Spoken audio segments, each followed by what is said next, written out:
Hi friends, welcome back to our channel. ನಾನು ನಿಮ್ಮ ಅಶ್ವಿನಿ. ಎಲ್ಲರೂ ಹೇಗಿದ್ದೀರಾ? ನಾನಂತರೂ ತುಂಬ ಚೆನ್ನಾಗಿದ್ದೀನಿ. ಹಾಗೆ ನೀವು ಕೂಡ ತುಂಬ ಚೆನ್ನಾಗಿದ್ದೀರ ಅಂತ ಅನ್ಕೋತಾ ಇದ್ದೀನಿ. ಈ ಬ್ಲಾಗು ಶಿವರಾತ್ರಿ ದಿನದ ಸಂಜೆ ಬ್ಲಾಗು. ಶಿವರಾತ್ರಿ ಸಂಜೆ ಬ್ಲಾಗು ನಾವು ಯಾವ ಥರ ಅಂದರೆ ಶಿವರಾತ್ರಿ ಆಗಿದ್ದ ಒಂದು ಸಂಜೆ ಟೈಮಲ್ಲಿ ಏನೆಲ್ಲ ಸ್ನ್ಯಾಕ್ಸ್ ಮಾಡ್ತೀವಿ ಅನ್ನೋದನ್ನ ಈ ಬ್ಲಾಗಲ್ಲಿ ನಾನು ಶೇರ್ ಮಾಡ್ಕೊಂಡಿದ್ದೀನಿ. ನಾವು ಬೆಳಗ್ಗೆನೇ ದೇವರಿಗೆ ಪಲಾರ ಹಾಕಿದ್ವಲ್ಲ, ಇವಾಗ ಆ ಪಲಾರಕ್ಕೆ ಮತ್ತೆ ದೀಪ ಹಚ್ಚಿ ಊದ್ಬತ್ತಿ ಎಲ್ಲ ಹಚ್ಬಿಟ್ಟು ಕರ್ಪೂರದ ಆರತಿ ಮಾಡಿದಾದಮೇಲೆ ನಾವು ಹಾಕಿರೋಂಥ ಪಲಾರನವ ಎಲ್ರಿಗೂ ಕೂಡ ಹಂಚ್ಬಿಡ್ತೀವಿ. ಪ್ರತಿ ವರ್ಷವೂ ಕೂಡ ಇದೇ ರೀತಿ ನಮ್ಮ ಮನೇಲಿ ಸೆಲೆಬ್ರೇಟ್ ಮಾಡ್ಕೊಂಡು ಬಂದಿದ್ದೀವಿ.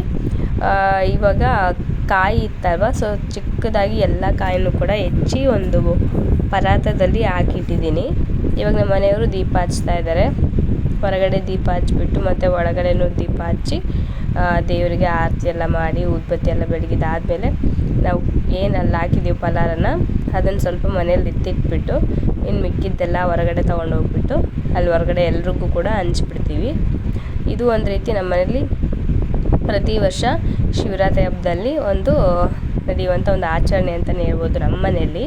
ಹಾಗೆ ಇವಾಗ ದೀಪ ಹಚ್ತಾ ಇದ್ರು ನಮ್ಮ ಮನೆಯವರು. ನನ್ನ ಮಗ ಇಲ್ಲ ನಾನು ಹಚ್ತೀನಿ ದೀಪನ ಪಪ್ಪ ಅಂತ ಹೇಳಿ ಅವನೇ ಈಗ ಹಚ್ಚೋದಕ್ಕೆ ನೋಡ್ತಾ ಇದ್ದಾನೆ. ಮಕ್ಕಳು ಕೂಡ ಬರ್ತಾ ದೊಡ್ಡವ್ರು ಆಗ್ತಾ ಇದ್ದಾರಲ್ವ, ಸೊ ಫಸ್ಟಿಗೆಲ್ಲ ದೀಪ ಹಚ್ಚೋದಕ್ಕಂದರೆ ಅವನು ಹಚ್ಚೋದಕ್ಕೆ ಸ್ವಲ್ಪ ಹೆದರ್ತಾ ಇದ್ದ, ಕೈ ಸುಟ್ಟೋಗುತ್ತೆ ಅಂತ ಹೇಳಿ. ಬಟ್ ಇವಾಗ ಸ್ವಲ್ಪ ಧೈರ್ಯದಿಂದ ಅವನೇ ಕಡ್ಡಿಪಟ್ಟಣ ಹಾಕಿರೋದು ಬಿಟ್ಟು ದೀಪ ಹಚ್ಚೋದಕ್ಕೆ ಟ್ರೈ ಮಾಡ್ತಾನೆ. ಅದು ಫಸ್ಟ್ ಹಿಂಗೆ ದೀಪ ಹಚ್ಚೋದಕ್ಕೆ ಹೋದ್ನಲ್ವ, ಫುಲ್ ಡೌನಲ್ಲಿ ಹಿಡ್ಕೊಂಬಿಟ್ಟಿದ್ದ, ಕೈಗೆ ಅದು ಜಳ ಬಡಿತಾ ಇತ್ತು. ಹಾಗಾಗಿ ಅವ್ರ ಪಪ್ಪ ಅದು ಹಂಗಲ್ಲಿ ಹಚ್ಚೋದು, ತೋರಿಸ್ತೀನಿ ನೋಡಂತ ಹೇಳಿ ಅವರು ತೋರಿಸ್ತಾ ಇದ್ದಾರೆ ಕೈ ಹಿಡ್ಕೊಂಡು. ನೋಡಿ ಈ ಥರ ಅವನು ಹಚ್ಚೋದು ಈ ಥರ ಇರುತ್ತೆ ಮನೆಯಲ್ಲಿ. ಅವ್ರ ಪಪ್ಪನ ಜೊತೆ ಸೇರಿಕೊಂಡು ಅವನು ಕೂಡ ಪೂಜೆನ ಮಾಡ್ತಾ ಇದ್ದಾನೆ. ಅವನಿಗೆ ಪೂಜೆ ಮಾಡೋದಂದರೆ ತುಂಬ ಇಷ್ಟ. ಹಾಗಾಗಿ ನಾನು ಆಗಲಿ ಅಥವಾ ಅವ್ರ ಪಪ್ಪ ಆಗಲಿ ಪೂಜೆ ಮಾಡ್ತಾಯಿದ್ದೀವಿ ಅಂದರೆ ಅವನು ಕೂಡ ಜಾಯಿನ್ ಆಗಿಬಿಡ್ತಾನೆ ಪೂಜೆ ಮಾಡೋದಕ್ಕೆ. ಬೆಳಿಗ್ಗೆ 2 ಕಲ್ಲಂಗಡಿ ಹಣ್ಣು ತೊಗೊಂಬಂದಿದ್ರು ನಮ್ಮ ಮನೆಯವ್ರು. ನಿನ್ನೆನೇ 2 ಕಲ್ಲಂಗಡಿ ಹಣ್ಣು ತೊಗೊಂಬಂದಿದ್ರು. ಅದರಲ್ಲಿ ಒಂದು ಹಣ್ಣನ್ನು ನಾವು ದೇವರಿಗೆ ನೈವೇದ್ಯಕ್ಕೆ ಅಂತ ಇಟ್ಟಿದ್ವಿ, ಅಂದರೆ ಪೂಜೆ ಮಾಡೋದಕ್ಕೆ. ಇನ್ನೊಂದು ಕಲ್ಲಂಗಡಿ ಹಣ್ಣನ್ನು ನಾವು ಮಧ್ಯಾಹ್ನವೇ ಕಟ್ ಮಾಡಿಕೊಂಡು ಎಲ್ಲರೂ ಕೂಡ ಕುತ್ಕೊಂಡು ತಿಂದ್ವಿ. ಯಾವಾಗಲೂ ಅಷ್ಟೇ ಈ ಥರ ಮಾಡ್ತೀವಿ. ಮತ್ತು ನೈವೇದ್ಯಕ್ಕೆಲ್ಲ ಏನು ಸ್ವೀಟ್ಸು ಆ ಥರ ಏನು ಮಾಡಿಕ್ಕಲ್ಲ, ಬರೀ ಹಣ್ಣುಗಳ್ನ ಇಟ್ಬಿಟ್ಟು ಪೂಜೆ ಮಾಡ್ತೀವಿ. ಈಗ ಭ್ರಮರ, ಅಜಯ್ ಮತ್ತು ನಮ್ಮ ಮನೆಯವ್ರಿಬ್ರು ಮೂವರು ಕೂಡ ಸೇರಿಕೊಂಡು ಮಂಡಕ್ಕಿ ಎಲ್ಲ ಮಿಕ್ಸ್ ಮಾಡಿದರು. ಇವಾಗ ಹಂಚಣೆ ಅಂತ ಹೇಳ್ಬಿಟ್ಟು ತೊಗೊಂಡು ಹೋಗ್ತಾ ಇದ್ದೀನಿ. ಅವನು ನಾನು ಹಂಚ್ತೀನಿ ಅಂತ ಸ್ವಲ್ಪ ಹಠ ಮಾಡ್ತಾಯಿದ್ದ. ನಾನೇನಂದರೆ ಸ್ವಲ್ಪ ಅದು ಕೈ ಜಾರಿ ಏನಾದರೂ ಬಿದ್ದೋಗ್ಬಿಟ್ರೆ ಪರಾತ ಫುಲ್ಲು ಕೆಳಗಡೆ ಬಿದ್ದೋಗುತ್ತೆ, ಬೇಡಪ್ಪ ನಾನು ಹಂಚ್ತೀನಿ ಅಂತ ಹೇಳ್ಬಿಟ್ಟು ತೊಗೊಂಡು ಹೋಗ್ತಾ ಇದ್ದೀನಿ. ಎಲ್ರಿಗೂ ಕೂಡ ಹಂಚ್ಬಿಡ್ತೀವಿ ಮಂಡಕ್ಕಿನ, ಎಷ್ಟಾಗುತ್ತೋ ಅಷ್ಟನ್ನು ಎಲ್ರಿಗೂ ಹಂಚ್ತೀವಿ. ಆಮೇಲೆ ಏನಾದರೂ ಮಿಕ್ಕಿತ್ತು ಅಂದರೆ ನಾವು ಮನೇಲಿರೋರು ಎಲ್ಲರೂ ಕೂತ್ಕೊಂಡು ತಿಂತೀವಿ. ಎಲ್ರಿಗೂ ಕೂಡ ಇವಾಗ ಹಂಚ್ತಾ ಇದ್ದೀನಿ. ನೋಡಿ ಏನಕ್ಕೋ ಫೋನ್ ಹಿಂಗೆ ಹಿಡ್ಕೊಂಡಂಗೆ ಬ್ರೈಟ್ನೆಸ್ನ ಆನ್ ಮಾಡಿಬಿಟ್ಟಿದ್ದಾರೆ ನನ್ನ ಮಗ. ಹಂಗಾಗಿ ಬ್ರೈಟ್ನೆಸ್ ಫುಲ್ಲು ಕಾಣ್ತಾ ಇದೆ, ಫುಲ್ ವೈಟ್ ಕಾಣ್ತಾ ಇದೆ. ನೋಡಿ ಹೆಂಗೆ ಮಾಡಿಬಿಟ್ಟಿದ್ದಾನೆ ವೀಡಿಯೋನ. ಗಣೇಶನ್ ಮಾಡಪ್ಪ ಅಂದರೆ ಇಲ್ಲ ನಾನು ಅವ್ರ ಅಪ್ಪನ ಮಾಡ್ತೀನಿ ಅಂತ ಹೇಳ್ಬಿಟ್ಟು ಮಾಡ್ತಾನೆ. ಈ ಥರ ಮಾಡ್ತಾನೆ ಅವನು. ನನ್ನ ವಾಯ್ಸ್ ಕೂಡ ಹೋಗಿಬಿಟ್ಟಿದೆ. ಹಾಗೆ ಸ್ವಲ್ಪ ನಿಮಗೆ ಗಾಳಿ ಸೌಂಡ್ ಕೂಡ ಕೇಳಿಸ್ತಾ ಇರ್ಬೋದು. ಫ್ಯಾನ್ ಆನ್ ಮಾಡಿ ಇಟ್ಕೊಂಡು ವೀಡಿಯೋ ಮಾಡ್ತಾಯಿದ್ದೀನಿ ಅಂದರೆ ವಾಯ್ಸು ಕೊಡ್ತಾಯಿದ್ದೀನಿ. ತುಂಬ ಬಿಸಿಲಿದೆ, ಸಖತ್ ಒಂದು ರೀತಿ ಸೆಕೆ. ಹಾಗಾಗಿ ಫ್ಯಾನ್ ಆನ್ ಮಾಡಿ ಇಟ್ಕೊಂಡೆ ವಾಯ್ಸ್ ಅವ್ರು ಕೊಡ್ತಾ ಇರೋದ್ರಿಂದ ಏರ್ ಗಾಳಿ ನಿಮ್ಗೆ ಕೇಳಿಸ್ತಾ ಇದೆ ನಿಮಗೆ. ನನ್ನ ಮಗಳು ಕೂಡ ಹುಷಾರಿಲ್ಲ, ಅವಳನ್ನು ಕೂಡ ಜಸ್ಟ್ ಈಗ ಹಾಸ್ಪಿಟಲ್ಗೆಲ್ಲ ಕರ್ಕೊಂಡು ಹೋಗಿ ಬಂದು ಅವಳನ್ನು ಹಂಗೆ ತೊಡೆ ಮೇಲೆ ಹಾಕ್ಕೊಂಡು ಕುತ್ಕೊಂಡು ವಾಯ್ಸ್ ಅವ್ರು ಕೊಡ್ತಾ ಇದ್ದೀನಿ. ಏನು ಮಾಡೋದು, ಹುಷಾರಿದ್ರು ಹುಷಾರಿಲ್ಲ ಅಂದರೂ ನನ್ನ ಕೆಲಸ ನಾನು ಬಿಡೋ ಹಾಗಿಲ್ವಲ್ಲ, ಮಾಡಲೇಬೇಕು. ಹಾಗಾಗಿ ಮಾಡ್ತಾ ಇದ್ದೀನಿ. ಇತ್ತೀಚೆಗೆ ಅದೇ ಜಸ್ಟ್ ಇವಾಗ ಫೆಬ್ರವರಿ ಸ್ಟಾರ್ಟ್ ಆದಾಗಿಂದನೂ ಕೂಡ ನಮ್ಗೆ ಇದೇ ಪ್ರಾಬ್ಲಮ್, ಹೆಲ್ತಲ್ಲಿ ತುಂಬ ಪ್ರಾಬ್ಲಮ್ಸು. ನನಗೂ ಭ್ರಮರಂಗೂ ಮಾತ್ರ ಸುಮ್ಮನೆ ಈ ಥರ ಆಗ್ತಾನೇ ಇದೆ. ಅದರಲ್ಲಿ ನನಗೆ ಫೆಬ್ರವರಿ ಸ್ಟಾರ್ಟ್ ಆದಾಗಿಂದನೂ ಕೂಡ ಇದೇ ಪ್ರಾಬ್ಲಮ್. ಸುಮ್ಮನೆ ಏನಾದರೂ ಒಂದು ಆರೋಗ್ಯದಲ್ಲಿ ಪ್ರಾಬ್ಲಮ್ ಆಗ್ತಾನೇ ಇದೆ, ಏನಕ್ಕಂತ ಗೊತ್ತಿಲ್ಲ. ನಾನು ಜಾಸ್ತಿ ಏನು ತಲೆ ಕೆಡ್ಸ್ಕೊಳಕ್ಕೆ ಹೋಗಿಲ್ಲ, ವಾತಾವರಣ ಇರೋದು ಹಂಗಿದೆ ಏನು ಬಿಡು ಅಂತ ಹೇಳ್ಬಿಟ್ಟು ನಾನು ಕೂಡ ಸುಮ್ಮನೆ ಆಗಿದ್ದೀನಿ. ಬಟ್ ಆದ್ರೂ ಗೊತ್ತಿಲ್ಲ ಏನಂತ. ಮನುಷ್ಯರಿಗೆ ಇದೆಲ್ಲ ಸಹಜ ಅಲ್ವಾ. ಒಂದು ಸ್ವಲ್ಪ ಹೊತ್ತಿಗೆ ಚೆನ್ನಾಗಿರ್ತೀವಿ, ಒಂದು ಸ್ವಲ್ಪ ಹೊತ್ತಿಗೆ ಚೆನ್ನಾಗಿರಲ್ಲ. ಅದೇನೇ ಏನು ಮಾಡೋದಕ್ಕಾಗಲ್ಲ. ಈಗ ಎಲ್ರಿಗೂ ಮಂಡಕ್ಕಿನ ಕೊಟ್ಟು ಹಂಚ್ತಾ ಇದ್ದೀನಿ. ಇನ್ನೂ ಸ್ವಲ್ಪ ಮಿಕ್ಕಿತ್ತು, ಎಷ್ಟಾಗುತ್ತೋ ಅಷ್ಟು ಎಲ್ರಿಗೂ ಕೂಡ ಹಂಚ್ಬಿಟ್ಟು ಆಮೇಲೆ ಇನ್ನು ಮಿಕ್ಕಿದ್ದನ್ನು ಒಳಗಡೆ ತೊಗೊಂಡು ಹೋದೆ. ಆಮೇಲೆ ಮನೆಯಲ್ಲಿ ಮಕ್ಕಳಿದಾರಲ್ವ, ಅವರಾದರೂ ತಿಂತಾರೆ, ಇಲ್ಲ ನಮ್ಮ ಮನೆಯವರಾದರೂ ತಿಂತಾರೆ. ಎಷ್ಟಾಗುತ್ತೋ ಅಷ್ಟು ಎಲ್ರಿಗೂ ಕೂಡ ಹಂಚಿದೆ. ಸೊ ಹಂಚ್ಬಿಟ್ಟು ಅದಾದಮೇಲೆ ಮತ್ತೆ ಮನೆ ಒಳಗಡೆ ಹೋಗಿಬಿಟ್ಟು ಅಡುಗೆ ಕೆಲಸನ ಸ್ಟಾರ್ಟ್ ಮಾಡ್ಕೋಬೇಕು. ಸಂಜೆ ಟೈಮಲ್ಲಿ ನಾವು ಸ್ನ್ಯಾಕ್ಸು ಅದೆಲ್ಲ, ಇವತ್ತು ಶಿವರಾತ್ರಿ ಹಬ್ಬ ಅಲ್ವಾ, ಸೊ ಶಿವರಾತ್ರಿ ಹಬ್ಬದಲ್ಲಿ ಸ್ನ್ಯಾಕ್ಸ್ ಎಲ್ಲ ಸ್ವಲ್ಪ ಜಾಸ್ತಿನೇ ಮಾಡ್ತೀವಿ. ಆಲ್ಮೋಸ್ಟ್ ಇವತ್ತು ನನಗೆ ಎಷ್ಟಾಗುತ್ತೋ ಅಷ್ಟು ಮಾಡೋಣ ಅಂದ್ಕೊಂಡೆ. ನಮ್ಮ ಮನೇಲಿ ಬೇಡ, ತುಂಬ ಏನು ಹಚ್ಕೊಳಕ್ಕೆ ಹೋಗಬೇಡ, ಹುಷಾರಿಲ್ವಲ್ಲ, ಜಸ್ಟ್ ಏನಾದರೂ ಒಂದು ಐಟಮ್ ಏನಾದರೂ ಮಾಡು, ಸ್ನ್ಯಾಕ್ಸು ಮತ್ತು ಮಂಡಕ್ಕಿ ಆ ಥರ ಏನಾದರೂ ಒಂದು ಮಾಡು, ಜಾಸ್ತಿ ಹಚ್ಕೊಳಕ್ಕೆ ಹೋಗಬೇಡ ಅಂದರು. ಆದರೂ ವರ್ಷದಲ್ಲಿ ಒಂದು ಸಲ ಅಲ್ವಾ ಈ ಶಿವರಾತ್ರಿ ಹಬ್ಬ ಅನ್ನೋದು ನಮಗೆ ಬರೋದು. ಹುಷಾರಿಲ್ಲ ಅಂತ ಹೇಳ್ಬಿಟ್ಟು ಅದನ್ನು ಯಾಕೆ ನೆಗ್ಲೆಕ್ಟ್ ಮಾಡೋಣ, ಬೇಡ, ನನಗೆ ಎಷ್ಟಾಗುತ್ತೋ ಅಷ್ಟನ್ನು ಮಾಡ್ತೀನಿ, ಸುಮ್ಮನೆ ನಾವು ನೆಗ್ಲೆಕ್ಟ್ ಮಾಡಿ ಎಲ್ಲ ಏನಕ್ಕೆ ಎತ್ತಿಕ್ಕೋಣ ಅಂತ ಹೇಳ್ಬಿಟ್ಟು ಇವಾಗೆಲ್ಲ ಕೂಡ ಪ್ರಿಪ್ರೇಷನ್ ಸ್ಟಾರ್ಟ್ ಮಾಡಿಕೊಂಡೆ. ಅಂಬೋಡಿ ಮಾಡ್ತಾಯಿದ್ದೀನಿ, ಅದೇ ಕಡಲೆಬೇಳೆ ವಡೆ, ಮಸಾಲೆ ವಡೆ ಅಂತ ಹೇಳ್ತೀವಲ್ವ, ಅದನ್ನು ಮಾಡ್ತಾಯಿದ್ದೀನಿ. ನನ್ನ ಮಗ ಯಾಕೋ ಅಮ್ಮ ಇದನ್ನು ಮಾಡು ಅಂತ ಹೇಳಿ ತುಂಬ ಕೇಳ್ಕೊಂಡ, ಹಾಗಾಗಿ ಕಡಲೆಬೇಳೆ ವಡೆ ಮಾಡ್ತಾಯಿದ್ದೀನಿ. ಹಾಗೆ ಜೊತೆಗೆ ಈರುಳ್ಳಿ ಪಕೋಡ ಮಾಡೋದಕ್ಕೆ ಮತ್ತು ಹಸಿಮೆಣ್ಸಿಕಾಯಿ ಮಿರ್ಚಿ ಮಾಡೋದಕ್ಕೆಲ್ಲ ರೆಡಿ ಮಾಡಿ ಇಟ್ಕೊಂಡಿದ್ದೀನಿ. ಮತ್ತು ಇದು ಗಟ್ಟಿ ಮಂಡಕ್ಕಿನ ಒಗ್ಗರಣೆ ಹಾಕಿ ಕಲಸಿದ್ದೀನಿ.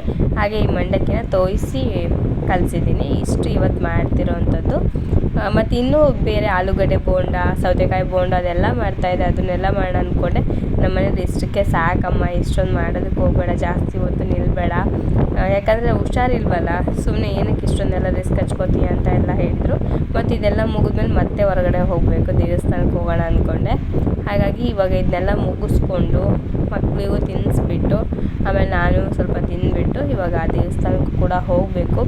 ಸಡನ್ನಾಗಿ ಅಲ್ಲೊಂದು ಶಾಕ್ ಆಗಿತ್ತು ನನಗೆ, ತುಂಬ ಸರ್ಪ್ರೈಸ್ ಅಂತ ಅನ್ನಿಸ್ತು. ಯಾಕಂದರೆ ಫಸ್ಟ್ ಟೈಮ್ ನನಗೆ ಈ ಥರ ಸರ್ಪ್ರೈಸು ನನಗೆ ನಮ್ಮ ಒಂದು ಸರೌಂಡಿಂಗಲ್ಲಿ ನನಗೆ ಸಿಕ್ಕಿದ್ದು. ಪ್ರತಿ ಸಲ ಎಲ್ಲಾದರೂ ಒಂದು ಕಡೆ ಸಿಗ್ತಾಯಿತ್ತು, ಬಟ್ ಇಲ್ಲಿ ಸಿಕ್ಕಿದ್ದು ನನಗೊಂದು ರೀತಿ ಸರ್ಪ್ರೈಸ್ ಅನ್ನಿಸ್ತು. ಏನು ಅಂತ ಹೇಳ್ಬಿಟ್ಟು ನಾನು ಮುಂದೆ ಹೇಳ್ತೀನಿ ನೋಡಿ. ಇವಾಗ ಬಿಸಿ ಬಿಸಿಯಾಗಿ ಮಸಾಲೆ ವಡೆ ಕೂಡ ರೆಡಿ ಆಗ್ತಾಯಿದೆ. ಮಸಾಲೆ ವಡೆ ರೆಡಿ ಆದ ತಕ್ಷಣ ಎಲ್ರಿಗೂ ಕೂಡ ಊಟಕ್ಕೆಲ್ಲ ಕೊಟ್ಬಿಟ್ಟು ಆಮೇಲೆ ನಾನು ಕೂಡ ಊಟ ಎಲ್ಲ ಮಾಡಿಕೊಂಡು ಹೋದ್ವಿ. ಇವತ್ತು ಇದೇ ನಮ್ಮ ಮನೆಯಲ್ಲಿ ಊಟ. ನಮಗೆ ನೋಡಿ ಎಲ್ಲ ಮಾಡಿದ್ದೀನಿ. ಇನ್ನೂ ಕೂಡ ಮಿರ್ಚಿ ಎಲ್ಲ ರೆಡಿ ಮಾಡಿದೆ. ಈರುಳ್ಳಿ ಬಜ್ಜಿ ಮಾಡಬೇಕು. ಈರುಳ್ಳಿ ಬಜ್ಜಿ ರೆಡಿ ಆಗ್ತಾ ಇದೆ.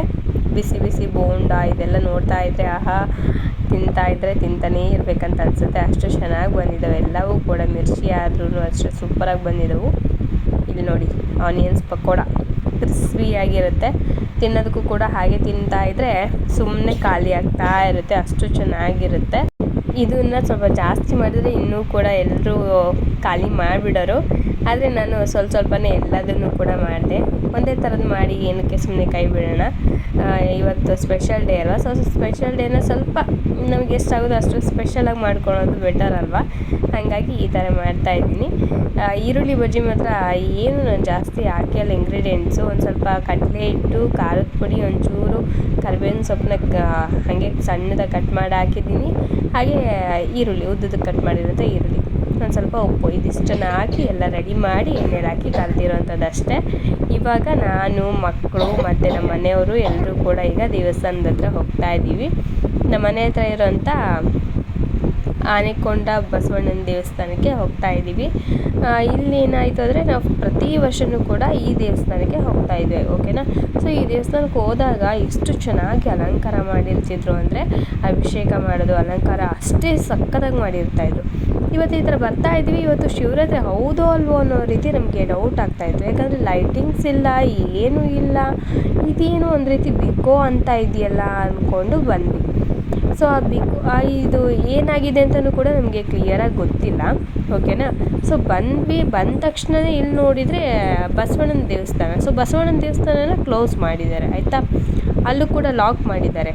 ಸೊ ಇದು ಒಳಗಡೆ ಹೋದರೆ ಶಿವನ ದೇವಸ್ಥಾನ. ಸೊ ಶಿವನ ದೇವಸ್ಥಾನದಲ್ಲೂ ಅಷ್ಟೊಂದು ಏನೂ ರೆಡಿ ಮಾಡಿಲ್ಲ, ಏನೂ ಇಲ್ಲ. ಎಲ್ರಿಗೂ ಕೂಡ ಸಡನ್ನಾಗಿ ಶಾಕೇ ಅದು.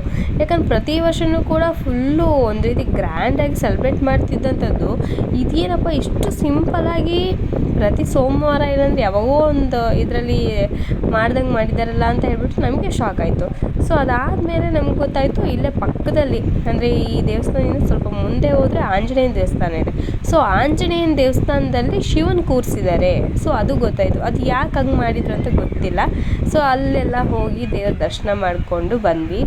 ಸೊ ಇಲ್ಲಿ ದರ್ಶನ ಮಾಡಿಬಿಟ್ಟು ಇನ್ನೇನು ಹೋಗ್ತಾ ಇದ್ವಿ. ಸೊ ಅಲ್ಲಿ ದರ್ಶನ ಮಾಡ್ಕೊಂಬರೋಣ ಅಂತ ಹೇಳಿ ಹೋಗ್ತಾ ಇದ್ವಿ. ಆವಾಗ ನಮ್ಮ ಸಬ್ಸ್ಕ್ರೈಬರು ನಮ್ಗೆ ಸಿಕ್ಕರು. ನಂಗೆ ತುಂಬ ಖುಷಿ ಆಯಿತು. ಪಾಪ ಅವ್ರು ನಿಲ್ಲಿಸ್ಬಿಟ್ಟು ನಾನು ಮಾತಾಡಿಸಿದ್ರು. ಅಶ್ವಿನಿ ಅವರಲ್ವಾ ನೋಡಿ ಇಲ್ಲೇ ಸಿಕ್ಬಿಟ್ರು ಯೂಟ್ಯೂಬರು ಅಂತ ಹೇಳ್ಬಿಟ್ಟು ಮಾತಾಡ್ಸಿದ್ರು. ತುಂಬ ಖುಷಿ ಆಯಿತು. ಯಾಕಂದರೆ ಇಲ್ಲಿ ನಮ್ಮ ಸರೌಂಡಿಂಗ್ ಇದೆಲ್ಲ ಕೂಡ ನಾವು ಇರೋವಂಥ ಪ್ಲೇಸ್ ಅಲ್ವಾ. ಸೊ ಈ ಸರೌಂಡಿಂಗಲ್ಲಿ ಯಾರು ಕೂಡ ನನ್ನ ಅಷ್ಟು ಬೇಗ ಗುರ್ತಿಸಿ ಯಾರು ಕೂಡ ಫಸ್ಟ್ ಟೈಮ್ ನಾವು ಯೂಟ್ಯೂಬ್ ಜರ್ನಿಲಿ ನಂಗೆ ಫಸ್ಟ್ ಟೈಮ್ ಈ ಥರ ನೋಡಿ ಬರ್ತಾ ಇದ್ರಲ್ಲ ಇವ್ರು ನಿಂದ್ರಿಸಿ ಎಷ್ಟು ಚೆನ್ನಾಗಿ ಮಾತಾಡಿದ್ರು. ಈ ಥರ ಯಾರಾದ್ರಿಗೂ ನಮ್ಮ ಸರೌಂಡಿಂಗಲ್ಲಿ ನಮ್ಗೆ ಗುರ್ತಿಸಿ ಮಾತಾಡಿಸ್ಬಿಟ್ರೆ ಎಷ್ಟು ಖುಷಿ ಆಗುತ್ತಲ್ವ. ಸೊ ತುಂಬಾ ಹ್ಯಾಪಿ ಅಂತ ಅನ್ನಿಸ್ತು. ಇದೇ ನಂಗೆ ಶಾಕ್ ಆಗಿದ್ದು. ಎರಡನೇ ಶಾಕ್, ಒಂದು ದೇವ್ರನ್ನ ಇಲ್ಲಿ ಚೇಂಜ್ ಮಾಡಿದ್ದು, ಇನ್ನೊಂದು ನನ್ನ ಸಬ್ಸ್ಕ್ರೈಬರ್ ಸಿಕ್ಕಿದ್ದು. ಎರಡನೇ ಶಾಕ್ ಹೊಡೀತು ನನಗೆ ಇವತ್ತು. ಬರೀ ಶಾಕ್ ಅನ್ಬೋದು ಇವತ್ತು ಮಾತ್ರ.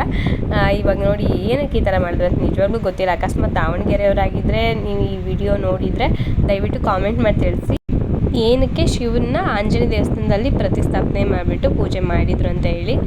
ಯಾಕಂದರೆ ಇದು ಫಸ್ಟ್ ಟೈಮ್ ನನ್ನ ಲೈಫಲ್ಲಿ ನಾನು ನೋಡ್ದಂಗೆ ಇದು ನನಗೆ ಫಸ್ಟ್ ಟೈಮ್ ಇದು ಈ ಥರ ನನಗೆ ಅನಿಸಿರೋದು. ಹಾಗಾಗಿ ಯಾಕಂದರೆ ಇದು ಆಂಜನೇಯ ದೇವಸ್ಥಾನದಲ್ಲಿ ಶಿವನ ಕೂರಿಸ್ಬಿಟ್ಟು ಪೂಜೆ ಮಾಡ್ತಾ ಇರೋಂಥದ್ದು. ಏನಾಗಿದೆ ಅಂತ ನಮಗೂ ಕೂಡ ಕ್ಲಿಯರಾಗಿ ಗೊತ್ತಿಲ್ಲ. ಹಾಗಾಗಿ ಕೇಳ್ಕೊತಾ ಇದ್ದೀನಿ, ಯಾರಾದರೂ ಈ ವಿಡಿಯೋ ನೋಡಿರೋರು ಏನಾದರೂ ಇದ್ದರೆ ದಯವಿಟ್ಟು ಕಾಮೆಂಟ್ ಮಾಡಿ ತಿಳಿಸಿ. ಓಕೆನಾ? ಇಷ್ಟು ಫ್ರೆಂಡ್ಸ್ ಇವತ್ತಿನ ವಿಡಿಯೋ. ನಿಮಗೆ ಈ ವಿಡಿಯೋ ಹೇಗೆ ಅನಿಸ್ತು, ಏನು ಅನಿಸ್ತು ಅನ್ನೋದನ್ನ ಕಾಮೆಂಟ್ ಮಾಡಿ ತಿಳಿಸಿ. ಹಾಗೆ ಸಬ್ಸ್ಕ್ರೈಬ್ ಮಾಡದೆ ನೋಡ್ತಾರೆ ಪ್ಲೀಸ್ ಸಬ್ಸ್ಕ್ರೈಬ್ ಮಾಡ್ಕೊಂಡು ನೋಡಿ. ಓಕೆನಾ? Thank you for watching. Bye.